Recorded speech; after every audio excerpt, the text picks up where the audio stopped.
If you're a new teacher, that word curriculum can sound, well, a little scary. It feels like this huge, rigid set of rules you have to follow.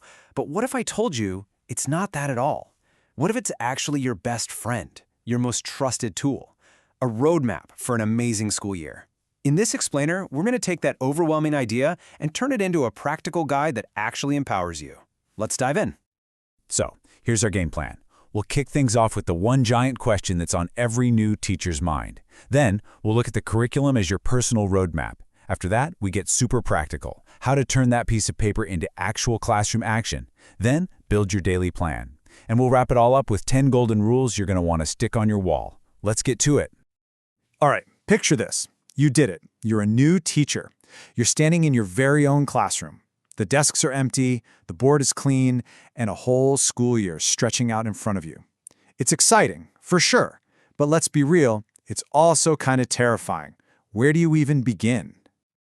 And that leads us to the single biggest question of them all. Forget the decorations, forget the seating chart for a second. The first thing you have to figure out is, what am I actually supposed to teach these kids for the next 180 days? You know how it is. That one big question just explodes into a million smaller, scarier ones. How much math do third graders even do? For history, do I start with a specific event, like the American Revolution, or should I be teaching big themes? What's the starting point, and what's the finish line for the year? And how much can you realistically cram into one semester? It feels like you're supposed to invent the entire thing from scratch. The good news, you absolutely don't have to.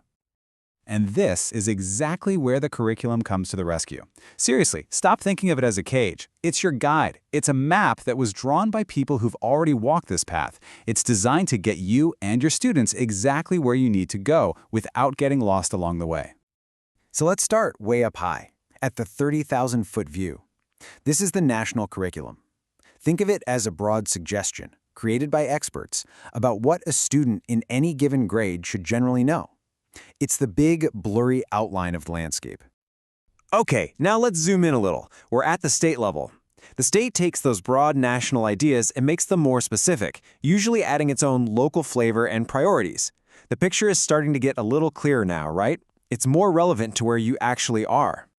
And finally, we touch down right in your own backyard. The local curriculum. This is the one developed by your school district. This is the one that really, truly matters for your day-to-day work. It's tailored for your kids, in your community.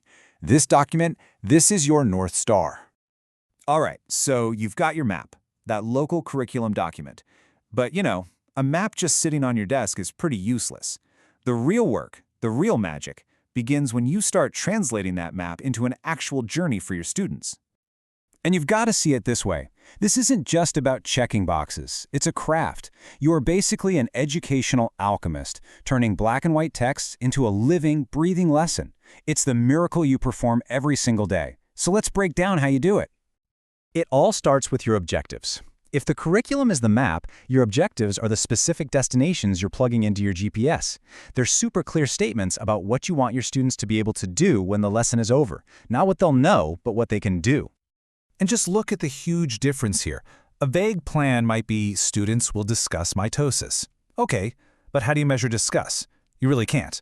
A strong objective, on the other hand, is students will be able to identify the stages of mitosis. See? That's something you can test. You know for sure if they've hit that target. That's the clarity we're looking for. Next up, let's talk about pacing. This is just the speed of your journey. And here's the deal. You can only go as fast as your students can learn. It's a constant balancing act, a dance between the pressure to cover material and the reality of what your students are ready for.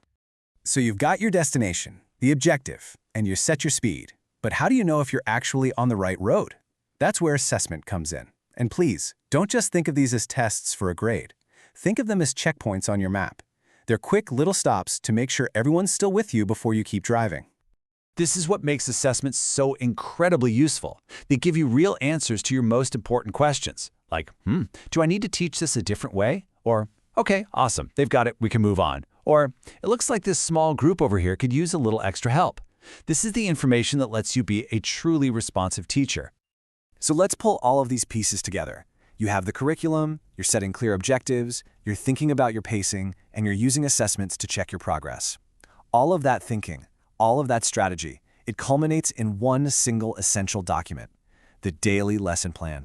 And I am not being dramatic here. Your daily lesson plan is the single most important document you will create all year long. It's where the rubber meets the road. It's your script, your game plan that turns all that big picture thinking into actual learning for your students. Okay, we've covered a ton of ground. So to make it all stick, let's distill everything down into 10 simple rules. Think of this list as your compass for planning, a quick reference to make sure you're always pointed in the right direction. All right, let's run through these 10 takeaways. 1. That local curriculum guide, treat it like required reading. You need to know it inside and out. 2. Look at old tests. They are a cheat sheet for what the district really thinks is important. 3. Let your assessments talk to you. They tell you what to do next. 4. Take those big yearly goals and chop them up into bite-sized daily objectives. 5. Your pace is not set in stone. It depends on your kids and your goals. Be ready to adjust. 6. Teach in small, focused units. It's way more manageable. 7. Learn everything you can about your students before day 1. It makes a world of difference. 8. It's simple. Good lessons almost always come from good plans. 9. Be flexible. The best teachers know when to throw the plan out the window. And 10, the big one. You're not on an island. Your colleagues and your administrators are your best resource. Use them. So at the end of the day, the curriculum is your roadmap, and the lesson plan is your daily GPS. They give you structure, they give you direction, they keep you from getting lost. But here's the thing, they don't take the journey for you. The excitement, the creativity, the connection with your students, that all comes from you. The map is in your hands. So the real question is, how are you going to bring that journey to life?